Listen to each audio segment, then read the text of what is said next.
The Queen Elizabeth II, or QE2, is a retired ocean liner that was launched by John Brown and Company on September 20th, 1967, for the Cunard Line. The ship left on its maiden voyage on May 2nd, 1969, after her original maiden voyage had been delayed due to engine issues. The QE2 sailed for 16 years before being requisitioned as a troop transport for the Falkland Islands War of 1982. During the voyage, all of her windows were blacked out and her radar was turned off to avoid detection. Queen Elizabeth II returned to the United Kingdom on June 11, 1982. On August 7th of the same year, she was returned to passenger service. She served many more semi-successful years of service before the Cunard Line announced that the 2008 season would be her last. On November 27, 2008, she was withdrawn from service and soon after put up for sale. Later that year, the ship was taken to Dubai, where it was refitted and turned into a floating hotel. The SS Edmund Fitzgerald was a Great Lakes freighter launched on June 7, 1958 by Great Lakes Engineering Works. When the freighter was launched, it was the largest ship on the Great Lakes. The Fitzgerald set off on its maiden voyage on September 24, 1958, carrying a type of iron called taconite. At 7 p.m., the National Weather Service issued gale warnings for the entirety of Lake Superior. Arthur M. Anderson, which was a freighter that had previously joined the Edmund Fitzgerald, altered course northward, seeking shelter along the Ontario shore, where they both encountered a brutal winter storm at 1 a.m. The storm got worse and worse, but the two ships had close radio contact. At 7:10 p.m. on November 10th, the Arthur M. Anderson radioed the Edmund Fitzgerald to ask how they were doing. The Fitzgerald simply replied, "We are holding our own." The Fitzgerald was never heard from again. There was no distress signal ever received by the SS Edmund Fitzgerald when she went down. The Arthur M. Anderson, which was only 16 miles away, quickly notified the United States Coast Guard that all communications from the Fitzgerald had been lost. The missing freighter had also disappeared from all radar systems. At 9:00 p.m., the USGC asked the Anderson to turn around and search for survivors. At around 10:30, the USGC asked for all ships near the last known position of the Fitzgerald to assist in the search. After a long search, only bits of debris were ever found, including lifeboats, which are on display at the Valley Camp Museum in Michigan. No bodies were ever found. The wreck was eventually found near Whitefish Point by a Lockheed P-3 Orion aircraft, lying broken in two on the lake bottom. Nobody knows how the ship sank, and the SS Edmund Fitzgerald remains one of the most mysterious shipwrecks on the Great Lakes to this day.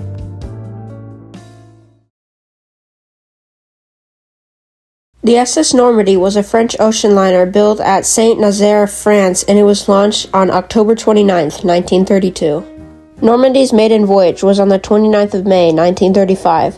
When the ocean liner left Le Havre, it was seen off by 50,000 spectators.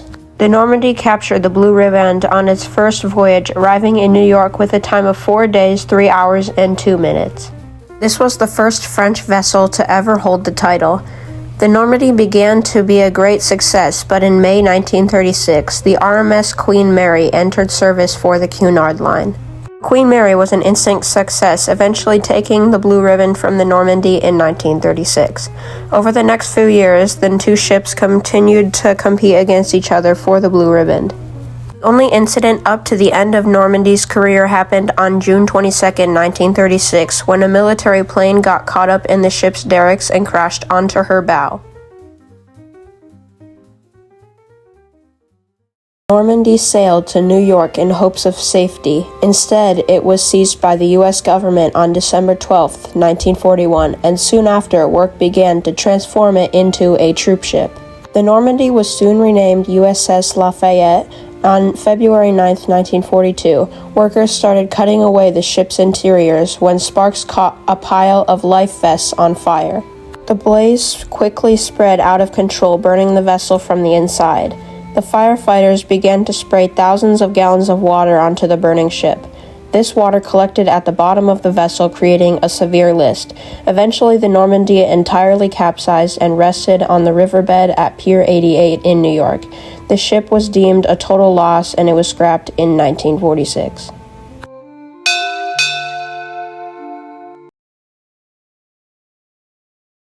The SS William G. Mather is a retired Great Lakes bulk freighter now restored as a museum ship in Cleveland, Ohio. It was built in 1925 by Great Lakes Engineering Works as the flagship of the Cleveland Cliffs. The Mather supplied the Allies with steel during World War II as the lead ship in a convoy of 13 working in the icy Great Lakes. It was also one of the very first ships to have equipped with radar, and it was also the very first American ship to have automated boiler systems. In 1980, the freighter was laid up in Toledo, Ohio, and in 1987, Cleveland Cliffs, Inc. donated the William G. Mather to the Great Lakes Historical Society to be preserved as a museum ship.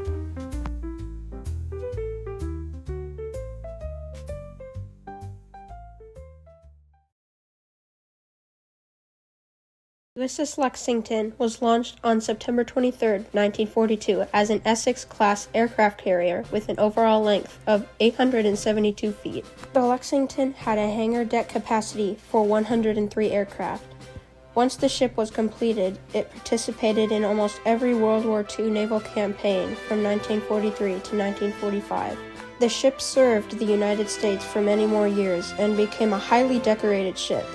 The ship was eventually decommissioned, and the Lexington was purchased by the city of Corpus Christi, Texas, to be preserved as a museum ship.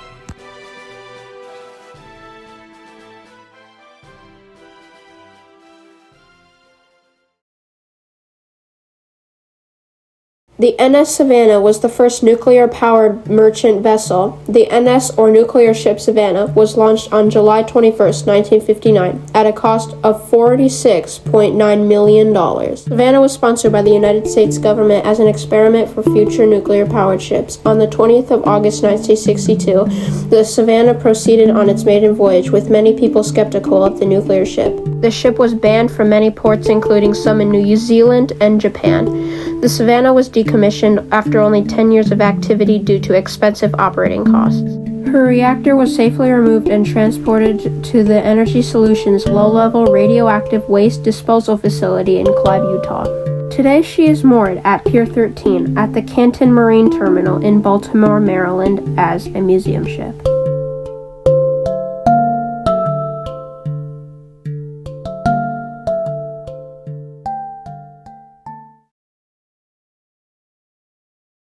The SS Canberra was launched at the Harland and Wolff Shipyard on March 16, 1961, to serve as an ocean liner. Her first voyage set out on June 2, 1961. The Canberra later operated on cruises to many places around the planet. On April 2, 1982, Argentina invaded the Falkland Islands, which ignited the Falklands War. The SS Canberra was soon requisitioned as a troop transport to shuttle troops to fight in the war. There was little time to refit the ship, so the ship was not repainted, resulting in an eye-catching white target for enemies. After an extensive refit, the SS Canberra was put back into service for a few more years before being withdrawn from service in 1997. The old SS Canberra was finally sent to the breakers yard after 36 years of service for the P&O line.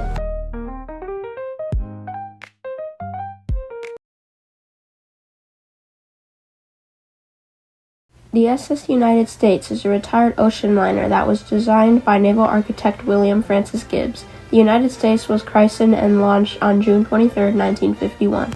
The ship was built to be the fastest ocean liner in the world and also carry troops in the event of war. On her maiden voyage, she shattered the eastbound transatlantic speed record that had previously been set by the RMS Queen Mary. She also broke the westbound transatlantic speed record. In fact, the SS United States traveled at such high speeds, the paint on her forward hull had been completely blasted off by water. The United States served her owners, the United States Lines, for a short 17 years before being withdrawn from service in 1969.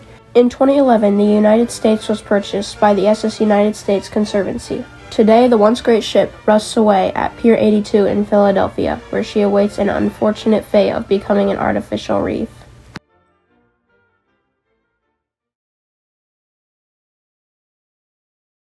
The SS France was a transatlantic ocean liner owned and operated by the French Line. She was constructed in 1960, and at the time of her completion, she was the longest passenger vessel ever built. The ship left on its maiden voyage on the 3rd of February 1962. She served the French line for around 17 years, until the steady increase in air travel overtook the liner, rendering it unprofitable. Soon, she began to offer Christmas cruises, much like other ocean liners of the time. The cruises became quite popular. The French line began to offer more cruises, such as world cruises, along with the holiday voyages.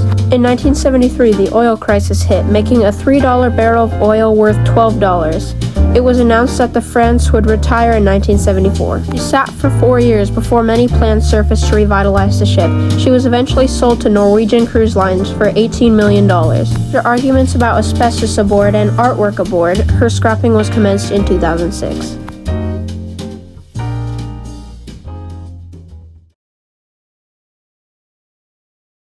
The Exxon Valdez was an oil tanker that was launched by the National Steel and Shipbuilding Company on October 14, 1986. The Valdez was over 301 meters long, 51 meters wide, and 26 meters deep. The tanker was able to carry over 1.48 million barrels of crude oil. On March 24, 1989, the Exxon Valdez was heading for Long Beach, California when it ran aground at Prince William Sound. The single-hulled tanker instantly began to leak thousands of gallons of oil into the surrounding ocean. The Valdez spilled over 10 million gallons of oil over the next few days. Overall, around 253,000 animals were killed, not including fish, and over 1,300 square miles were covered in oil. Exxon, the company that operated the Valdez, suffered losses up to $9.5 billion. After the spill, the Valdez was towed back to San Diego and repaired. The tanker served for many more years before being decommissioned and dismantled. MS Achille Lauro was an ocean liner and cruise ship launched on July 1, 1946, after being delayed due to World War II. The ship was built for Royal Rotterdam Lloyd. Originally called the MS Willem Rise, the vessel operated for Rotterdam Lloyd for 18 years before being sold to the Flota Lauro Lines in 1965. Extensive refits were taken out to put the Rise back into service, but conversion went on. The vessel caught fire, burning out much of the interiors. The Willem Rise was eventually repaired and returned to service as the Achille Lauro. In 1972, the newly modernized Achille Lauro was converted into a cruise ship. Up to October 7, 1985, the ship had a fairly uneventful career. But on that day in 1985, the Achille Lauro was sailing off the coast of Egypt when it was hijacked by members of the Palestine Liberation Front. Passengers and crew were held hostage, and the hijackers demanded the release of 50 Palestinians imprisoned in Israel. After 2 days of bartering and negotiations, the hijackers agreed to leave the ship in exchange for safe departure. However, the plane which was carrying the criminals was intercepted and forced to land in Sicily. The terrorists were sentenced to prison. The Achille Lauro served for a few more years until it was reflagged under the same owners but new operator name. The company rebranded into Star Lauro Lines. On November 30, 1994, the ship unexpectedly caught fire off the coast of Somalia. By the time the blaze was discovered, it was already too late. The crew fought the fire for several hours, but it was a losing battle. The ship was evacuated in the early morning. One man named Moss Hills saved many lives that day. Hills is famous for his service and rescue efforts aboard the MTS Oceanos some years before. In all, only 2 lives were lost to the fire, and everybody else was saved. The Lauro sank on December 2, 1994. Its wreck is yet to be located. The Achille Lauro served for a few more years until it was reflagged under the same owners but new operator name. The company rebranded into Star Lauro Lines. On November 30, 1994, the ship unexpectedly caught fire off the coast of Somalia. By the time the blaze was discovered, it was already too late. The crew fought the fire for several hours, but it was a losing battle. The ship was evacuated in the early morning. One man named Moss Hills saved many lives that day.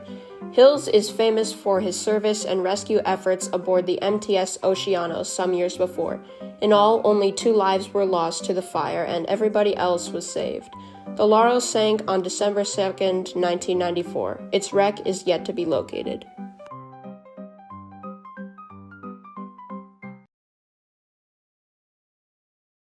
The Empress of Britain was built between 1928 and 1931 at the John Brown Shipyard in Scotland. The ship was launched on June 11, 1930, and shortly after it was delivered to its owners, the Canadian Pacific Railway Company. The ship left on its maiden voyage on May 27, 1931, and it continued to serve passengers until 1939, when it was requisitioned as a troop transport on November 25, 1939. She made a few more transatlantic voyages carrying troops from Canada to England. She went on a few other voyages until the voyage of October 26, 1940. This voyage would soon become her last. The TEV Wahine was a roll-on roll-off passenger ferry built from 1964 to 1966 for the Union Steamship Company. The Wahine departed on its maiden voyage on August 1, 1966. The ferry was very advanced for its time. It had bow and stern thrusters, turbo-electric engines, and stabilizers that helped keep the ship level. The Wahine served for only 2 years before its fateful voyage on April 9, 1968. The ferry departed in late hours of April 9, 1968, as just another routine voyage carrying passengers within the country of New Zealand. A day later, 2 violent tropical storms merged, creating one disastrous storm called Cyclone Gazelle. 62 to 99 miles per hour winds battered the ferry for about 30 minutes until all steering was lost and the Wahine was set adrift. Eventually, the wind speed reached 160 miles per hour, pushing the ferry away of its course. At 6:40 a.m., the Wahine was pushed over a large reef, ripping a large gash in the hull. The ship instantly began to take on a severe list. Any attempt at towing the stricken ferry were unsuccessful, resulting in a total capsizing of the TEV Wahine. In the end, 53 people were lost to the disaster, and the shipwreck was scrapped soon after.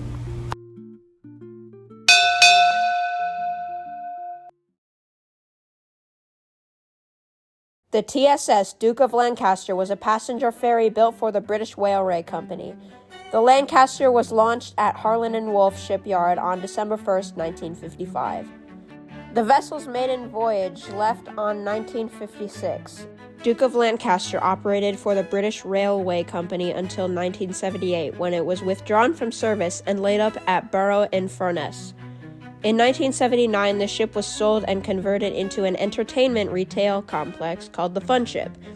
The Fun Ship continued to operate until 2004, when legal battles forced the complex to close. The Lancaster sat idle and forgotten until August of 2012, when numerous graffiti artists were invited to spray paint the rusty hull of the vessel. However, in 2017, both sides of the ship were painted black.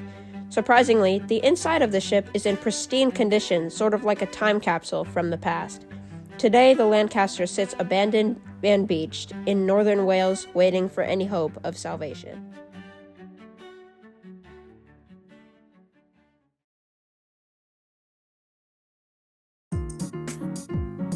Okay, so first off, we could see the RMS Queen Mary appearing to be docked at Pier 54 in New York City, next to another Cunarder, possibly the Queen Elizabeth.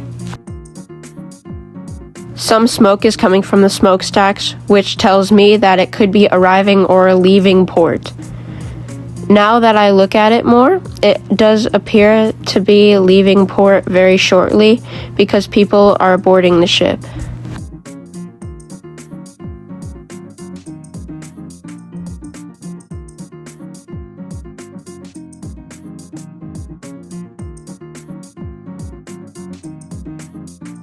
Here's another view of the Queen Mary. It seems to have some of its paint on the forward hull blasted off, probably from the speed of it traveling through the ocean. Here's one last view of the Queen Mary, possibly from a skyscraper or large building.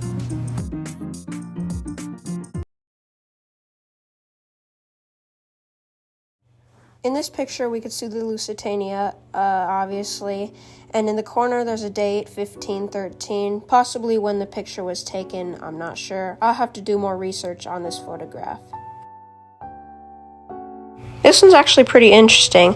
We could see the Lusitania, which is at what appears to be Pier 54 in New York, along with a tugboat or small fishing boat next to it. And finally, we have the original advertisement for the sinking of the Lusitania motion picture by Winsor McCay in 1918.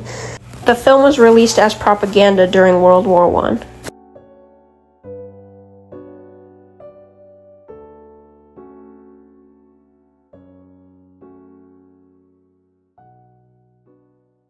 So recently, this photograph of Titanic was unearthed in an attic of somebody's house.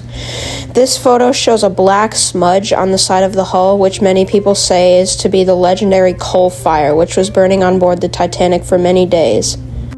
People say this coal fire damaged or destroyed the integrity of the Titanic's hull and made it sink. The true answer is it's not. The coal fire was located more underneath the first funnel, and the actual reason for this black smudge is most likely from the reflection off the semi-glossy hull of the Titanic to a nearby dock. The only damage the fire did was it buckled or slightly bent the bottom of one of the bulkheads. This really didn't affect the sinking at all. The damage was inspected and it was verified that no integrity was damaged, and the Titanic was allowed to continue on its voyage. In conclusion, we could say that the coal fire really didn't affect the sinking of the Titanic at all, and the only damage that happened didn't pose any serious risk, and it was just covered in black oil.